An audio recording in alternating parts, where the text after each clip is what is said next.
Hi, I'm Rick Martínez, author, host, food editor at Food Network, and I've spent the last 20 years traveling Mexico studying the culture, the food, and the people. And today, I'm gonna show you how to make the basics salsa. We're gonna make a pico de gallo, a guacamole, and a charred salsa roja. All right, let's get started. We're gonna start with the pico de gallo. And I've got some beautiful vine-ripened tomatoes. I'm gonna go ahead and take the core out, and basically all that means is just take a really sharp paring knife, or if you don't have a paring knife, you can use the tip of your chef's knife and just take that out. Depending on the type of tomato, it could potentially be a little bit woody and unpleasant, and so nobody needs to eat that. So the first thing I'm gonna do is I'm gonna cut the tomato in half. See how nicely that slid through? It's really, really sharp. So for pico de gallo, you really want not a fine dice, but a nice even dice. So what I'm gonna do is I'm gonna treat this very much like I would an onion. And I'm just gonna go with one really nice even cut all the way back like that. And I'm gonna leave a little bit just to hold the tomato in place. Otherwise, if I cut all the way through, it'll slide around. So it's just gonna be easier on me if I do this. And then now I'm going to just run my knife through like that. These are probably about a 1/2 inch cuts. And then just hold everything together and then bend your fingers so there's no chance of you cutting your fingers. And then just slice. Great. All right. I'm using a bench scraper to help me keep the board nice and clean. Scoop that into the bowl, and we'll do this other one.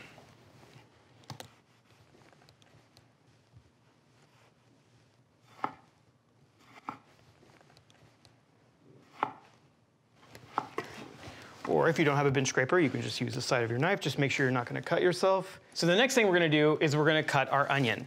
So I'm using a white onion because this is what's typically used in Mexico. I just like the assertive flavors of this, but feel free to use whatever onion you have, yellow, red, or the white. So now I'm gonna show you how to cut an onion. All right, the first thing I'm gonna do is I'm going to take the stem end off, and then I'm gonna take the root end off. The next cut I make is the half, all the way to the center. All right, I find that it's easier to peel once it's halved. Very similar to the tomato, I'm going to start by making the horizontal cuts, and just nice and even. You want this cut to be slightly smaller than the tomato, so just go up a little bit. This is probably more of a 1/3 of an inch as opposed to a 1/2. I'm keeping the heel of my palm on the very top of the onion, one to stabilize it, but also to make sure that I don't actually slice my hand as I cut.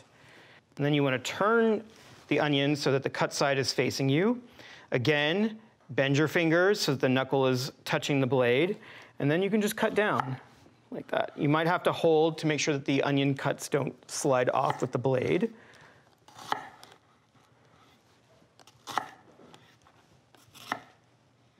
All right, and then just take everything, turn it this way, line everything up, and then make the cuts.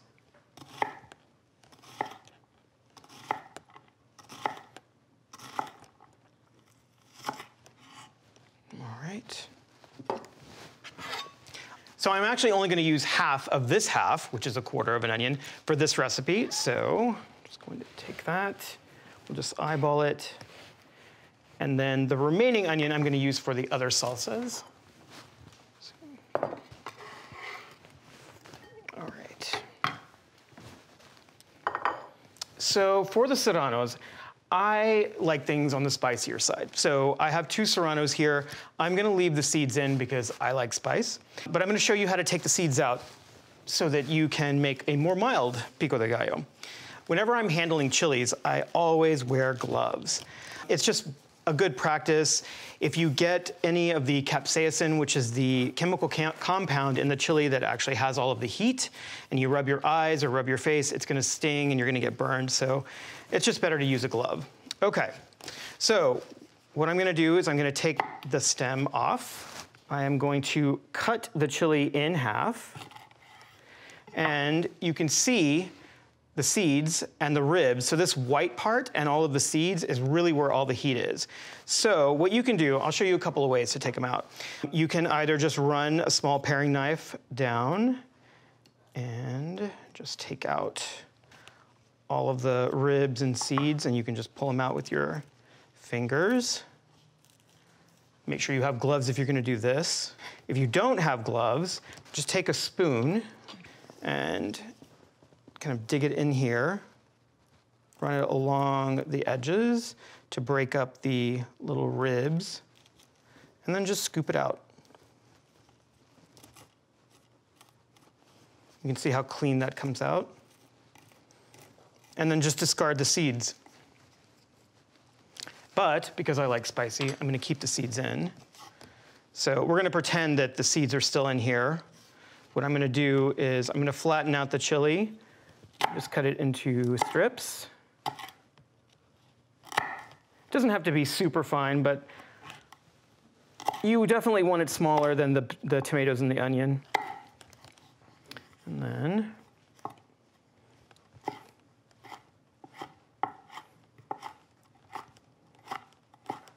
I like seeing bits of the green. A lot of people tend to go back over the chilies with their knife to get a really super fine cut. I don't know, I like seeing the bits of green in there. I think it's really pretty. All right.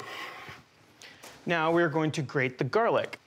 So I'm a big fan of the microplane because it really breaks up the garlic. You get more of the flavor released.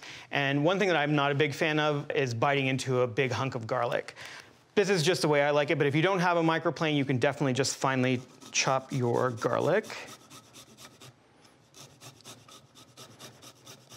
I love the garlic in here because I feel like it adds a little bit of heat, a different kind of heat than the chili does, and the garlic flavor is just really pleasant. So I'm gonna use about 1/3 cup of cilantro, and feel free to use the stems. It's really tender. It also has a lot of flavor. This I'm just gonna give a nice little rough chop. Just make sure that if you are using any stems that they're sufficiently mixed up.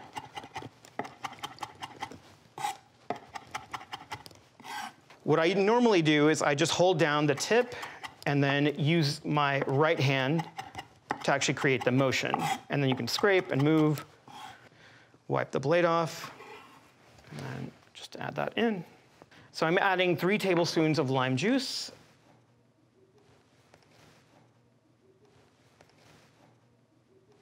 I'm going to add 1 1/4 teaspoons of kosher salt. And I'm just gonna give this a little stir. All right, I'm gonna let this sit for about 10 minutes to let the flavors come together, and I'm gonna start the guacamole. When you're chopping for avocados, what you wanna do is just give it a gentle squeeze. It should give a little bit. If it's rock hard, it's not ripe, and you're never gonna be able to smash it, and the flavor's not gonna be that good either. All right, now, put your avocado down, run your knife on the side, and then just turn the avocado.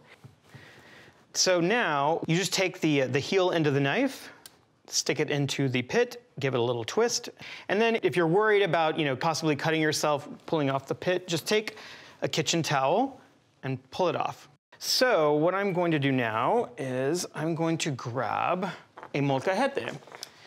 This is essentially a Mexican mortar and pestle. This one is made in Mexico. It's made out of lava rock. People use it to grind their spices. They use it to make their salsas. They use it to make their guacamole. Just get a big spoon. You want a spoon like slightly larger than a tablespoon, and just stick it in the side. Run the spoon around the avocado, and then you can just scoop it out, just like that. All right. You just take the little mallet. It's called a matete. And just kind of smashing it down. If you have a regular mortar and pestle, definitely use that as well. Wood or granite would be totally fine. All right, just like that. You don't need to go crazy because the more you stir it, actually it's going to break up as well. And then just scrape it up. I'm gonna transfer it to another bowl.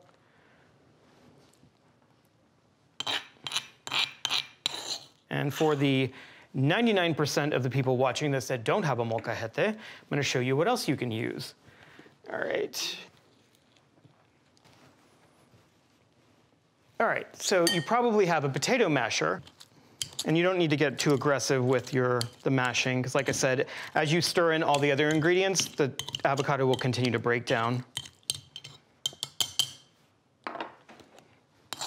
The other really nice thing about having a molcajete is that it makes a great serving dish.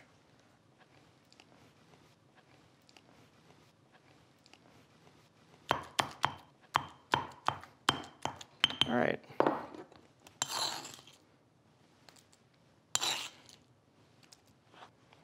Okay. Side. So now I'm going to mix in all of the other ingredients. So this is the onion that I chopped earlier. So this is a quarter of a white onion. And again, feel free to use whatever onion you have on hand. This is 1 chopped jalapeno. I left the seeds in because I like it hot. And it's a very large one, which is totally fine. All right, I've got a 1/4 cup of cilantro. Again, if you don't like cilantro, use whatever herb you like. And I'm going to add some garlic, so 1 clove of garlic. If you don't have a microplane, feel free to chop. Okay. And I'm putting 2 tablespoons of lime juice in here.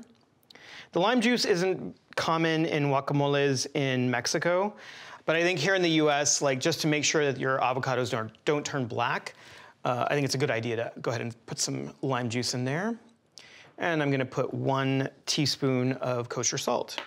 All right, that is everything. I'm just gonna give this a little mix.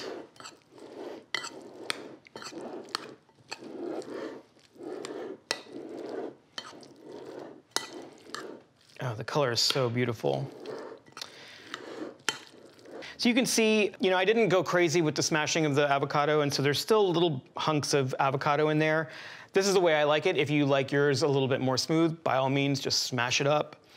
And I'm going to transfer this to the molcajete, because I think it's just a prettier presentation. One other thing that I always do, I always make double the amount of guacamole that I think I'm gonna need, because you would be amazed how quickly this gets eaten. All right, I'm gonna let this sit for 10 minutes to let all the flavors come together, and I'm gonna work on the charred salsa roja. The last thing I'm gonna make for you today is charred salsa roja. It's something that you should be doing at home because it's super, super simple. So let's get started. The first thing I have is a pan that's preheating. You can also do this on a grill, but you really need a ripping hot pan or a very, very hot grill. If you didn't want to do either of those, you could also use your broiler or a really hot oven. So the first thing I'm going to do is I'm going to core these tomatoes. I've got 2 pounds of Roma tomatoes here. I've used beefsteak, I've used heirlooms. I actually prefer the Romas. They're a little bit more meaty, they're a little bit less juicy, but if you have the beefsteaks or heirlooms, those will work great as well. Your skillet should look like this. You can see the smoke kind of coming up. That's exactly what you want. I'm gonna add the tomatoes because these are gonna take the longest amount of time to cook. And I will prep the other veg. I'm using serranos here. You can use whatever pepper you want. I'm using 2 serranos. So you just want to take the stems off of the serranos or whatever peppers you're going to use. I have the half of an onion that I saved from last time. I'm just going to cut it in half so that I have now 2 quarters. The only reason why I'm really doing this is because I want to get charring on as many surfaces as possible. This is going to add flavor, but it's also going to add a little bit of bitterness. So I'm going to lay these cut side down. This is going to happen. It's going to pop. It's going to sizzle. These are 4 garlic cloves. I want them to steam inside their jackets. So you're going to get charring on the skin, but what's going to end up happening is that the garlic's actually going to roast and steam on the inside. You'll get a little bit of a charring on the garlic itself, but for the most part, it'll sweeten and the flavors will kind of mellow out. But just know, it's going to pop, it's going to sizzle. As the vegetables cook, they're going to get tender and they're going to leach some of the juices out. They're also going to have very different cook times. So the garlic are probably only going to take about 3 minutes. The onion and serrano, probably about 4 to 5. And then the tomatoes, like even up to 8 or 9 minutes. And this is what we're looking for. Just a really, really nice char. And this is what your onion is going to look like. And if it falls apart, it's totally fine, don't worry about it. Again, you really just want to get charring on the exposed cut sides. And I think these peppers are already done. One thing that you should know too is that the hottest part of your skillet, if you're using a gas stove, is going to be the outer edge, because the flame is actually concentrated around this area. The cooler area is going to be the center. So that's why I have my garlic in the center, so that it doesn't completely burn, but the garlic is done now too. All right, looks really good. And I'm gonna pull my onion.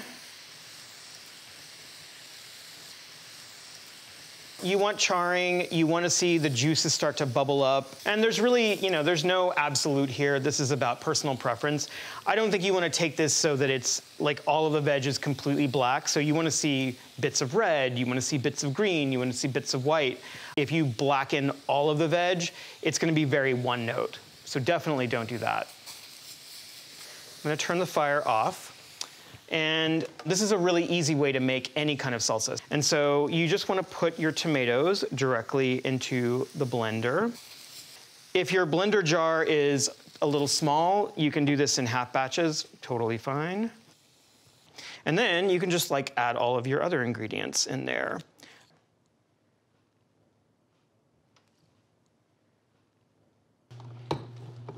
Now, the one thing you do want to do is make sure that the garlic is cool enough for you to handle, and then just peel the skin off. You can see it's really, really soft. It's caramelized, it's sweet. It's like a roasted garlic with a little bit of an edge. All right. All the charred veg is in. Now I'm gonna add cilantro, leaves and tender stems, about 1/4 cup. Lime juice, 2 tablespoons. And a tablespoon of salt. That may seem like a lot, but it's 2 pounds of tomatoes plus everything else. All right, so make sure the lid's on. And if you have a blender with a plunger, this is a good time to use it. And if this is happening to you and you don't have a plunger, then just turn it off, open it up, and then use a spatula to just push the unchopped veg down closer to the blade. And then let it go again.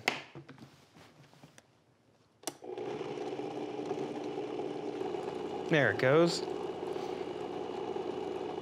There we go. So you want some chunks in there. I prefer salsa with a little bit of texture. If you're into more smooth, then definitely you can let it keep going. Again, I wouldn't put the blender on higher speed. I would just let it blend for longer. I'm gonna give this a little taste. It's still steamy hot. It's really, really good. And you can actually serve this warm. If I was serving this with an entree, I would leave it warm. I think it would actually be really nice over some chicken or some fish. If you were doing this with tacos or with chips and a little dip bar, it'd probably be better at least at room temperature, but it's also really good chilled. The flavors will develop in the refrigerator if you let it sit overnight, and it'll be even better the next day. All right, I am so excited. These are the 3 salsas I've made for you today. I can't wait to actually taste all of them. So I've got the Pico de Gallo, then we made the guacamole, and then finally the charred salsa roja. You can serve these certainly on tacos. You can serve them on an entree. I've got chips and also some tostadas. We had some corn tortillas and we just fried them in a little bit of oil. They're really delicious. Oh, they're really crispy. These are really good with the guac. I mean, mix and match. You just do you. So good. The wait time really helps a lot because, especially in the guacamole, you want to dissolve the salt. I mean, 10 minutes is not that long. Definitely, it adds so much flavor. All right, I'm going to go in with this. This is so good. Even warm. This is still warm. And it's such a nice contrast. This is sort of cool. This is room temp, warm. These salsas are so incredibly delicious and they're so incredibly easy to make. They're a great way to have a party. Invite your friends over, have the margaritas, bring out the beer, and have really amazing salsas.